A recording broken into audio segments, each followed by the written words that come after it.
Hi, this is my section on how to play the blues. Introduction.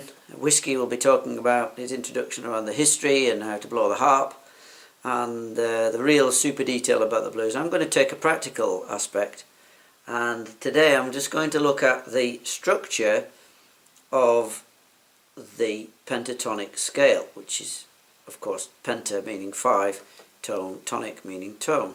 There are 5 notes in the pentatonic scale, and in the key of A, for example, we have an A, then a C, then a D, then an E, then a G, back to A. 1, 2, 3, 4, 5 is the G, and the 6th, of course, that's starting at A again. So 1, 2, 3, 4, 5.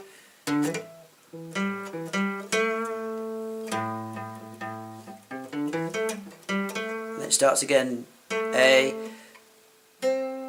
C, D, then E, then G, then A again, and again a C.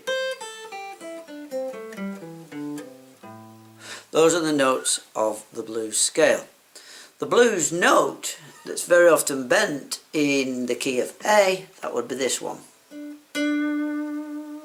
which is the 1, 2, the 3rd note. The 3rd note is very often bent, so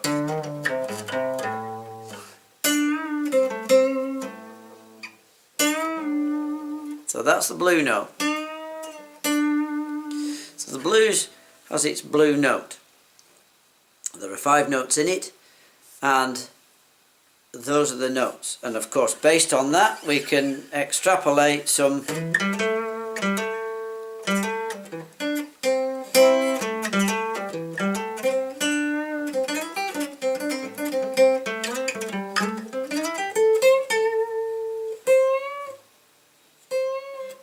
So that's where we're going to take you through the history of the blues, and of course as Whiskey explains some of the history, I'll try and learn some of the techniques, not all of them, because some of them quite frankly I just cannot do. I can't do them. I will try, I'll explore them, and we'll try and break down some of the more recent history, let's say from the past 70 or 80 years. Some of the history of the blues, of course, we're going to have to just refer you to the original guys, because they were the geniuses who created this wonderful stuff. Right, so that's the scale. The sequence of chords is what is called a 1-4-5. A being number 1 in this particular key, A, D. So we have, as you look at it, A, B, C, D, E. So A, B, C, D, which is 4, 1, 2, 3, 4, and then 5, which is E, A, D, and E. That's the main chord sequence. They can be major or minor, so I'll play the chord sequence with the major chords.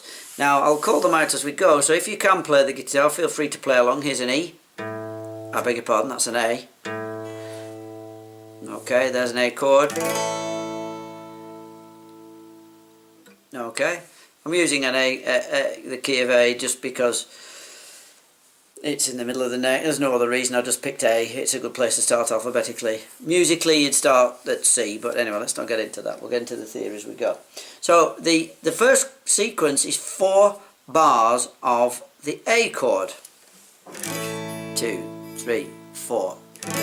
2, 3, 4. 3, 2, 3, 4. Now on the 4th one, that becomes a 7th. And then we change to a D7 for 2 bars. 1, 2, 3, 4. 2, 2, 3, 4. Back to A 7th. 3, 4. 2 bars of that. Then we go to an E 7th.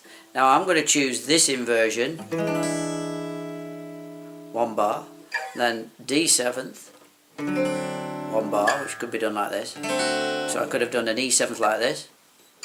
Then a D 7th. Then back to an A 7th. Finishing on an E 7th.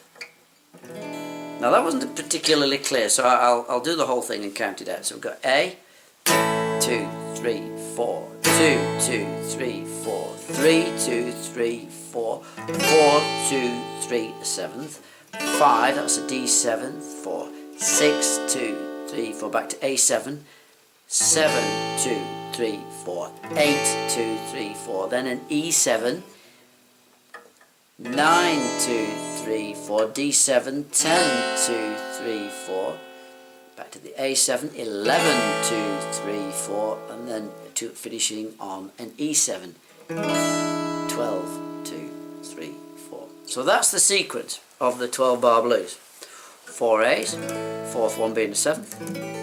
After that they're all sevenths.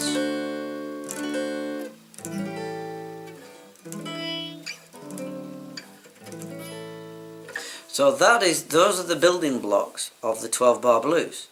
Now I know Whiskey's going to explain all about the fact that the 12 bar blues is a more modern standard, which provides the basis for rock and roll. But it wasn't always 12 bar blues. There were 10 bar blues, 1 bar, all kinds of blues. They did what they felt because they were being creative, and above all, it is a creative format, is the blues. So just to finish, I'm going to see if I can slot together some chords and some more simple blues licks.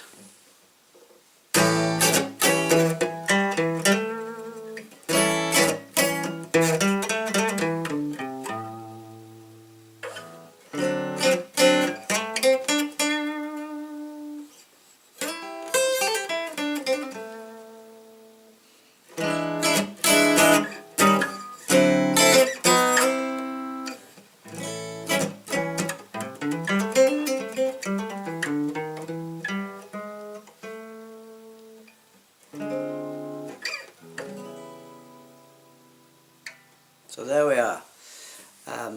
There's my starting point for exploring the history and the structure of the blues.